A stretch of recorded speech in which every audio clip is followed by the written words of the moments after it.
Toyota Wigo. So nakabitan na natin si sir ng push button version 2 before.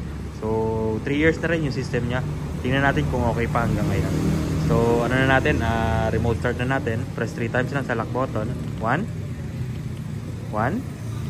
2 3. Start niya. So okay pa rin. Yung ano lang, yung cover lang ni sir, iba kasi kaya ang hirap pindutin. So pumunta lang si sir para magpakabit ng LED para sa headlight. Then check natin yung button sa loob. So ano to, Toyota Wigo Gen 1. Check natin. Ngayon okay pa din, no? Alright, so ito yung button, okay pa din. Ganda pa din. After 3 years. So depende naman yan sa paggamit nyo, kung alagaan nyo rin yung button nyo. Yan. So dumalaw lang si sir, nangamusta lang.